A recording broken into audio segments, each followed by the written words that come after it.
एक एक लक्षात घ्या की पहिल्यांदा ह्या कायद्यामध्ये अर्बन नक्षल या शब्दाचा वापर झाला आणि या शब्दालाच आमचा विरोध होता. अर्बन नक्षल नावाची संज्ञा ती एक्सप्लेन करा. बावनकुळेंच्या समितीमध्ये पहिल्या 3 मीटिंग मध्ये आम्ही सांगितलं की आम्हाला मान्यच नाही हा कायदा. मग या कायद्याचं प्रियम्बल बदलण्यात आलं. तुम्ही जर पहिल्याचा कायदा आणि आत्ताचा कायद्याचं पुस्तक बघितलं, बिल बघितलं, तर तुम्हाला दिसेल की प्रियम्बल म्हणजे तो शीर्षक आहे तेच बदलण्यात आलं. आता ज्या संघटना बॅन केला आहे त्या बॅन केलेल्या संघटनेपुरताच हा कायदा मर्यादित आहे.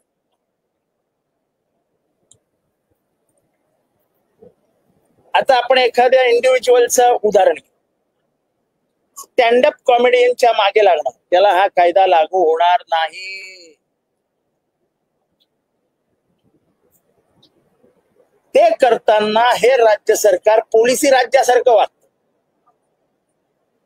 PNS म्हणजे ज्याला आपण पूर्वी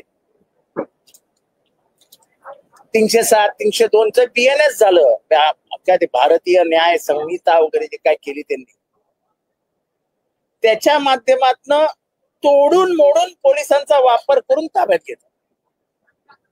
आता लोक म्हणतील की हा कायदा त्यांना कधी लागू होणार नाही. हा कायदा is limited to extremist organizations, left extremist organizations. हा आपल्या देशातलं पहिलं राज्य एक आहे. आतापर्यंत 4 राज्यांनी हा कायदा पारित केला आहे. आम्ही त्या समितीमध्ये होतो. नक्षलिझम संपला पाहिजे हा भारतातील तमाम संविधान प्रेमींचा विचार आहे. शस्त्रांचा वापर करून उठाव करणे आणि शस्त्रांचा वापर करून संविधान उडवून लावणे हे मला मान्य नाही. इथली प्रस्थापित लोकशाही आणि इथलं प्रस्थापित संसद ही प्रक्रियाच आम्हाला मान्य नाही असं जर कोणी म्हणणार असेल तर ते आम्हाला मान्य नाही.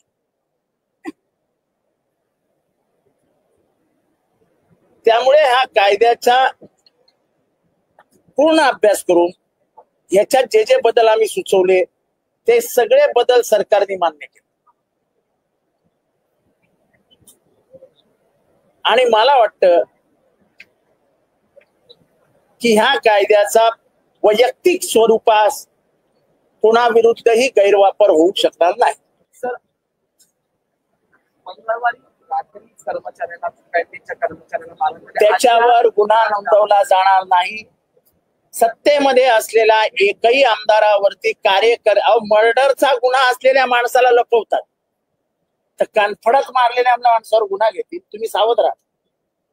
उद्या तुम्हाला जरी मारलं एखाद्या आमदाराने, सत्ता झाली, काही होणार नाही.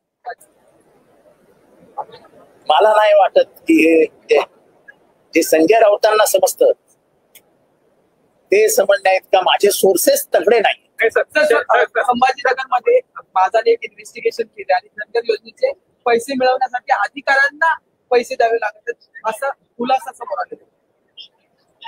हे सरकार भ्रष्टाचारच्या गाळात रुतलेलं. त्यामुळे तुम्ही काय आदिवासी बोलताय? हे मागासवर्गीयांचे पैसे खातात, ते आदिवासींचे पैसे खातात, ते महिलांचे पैसे खातात. अहो एवढंच कशाला?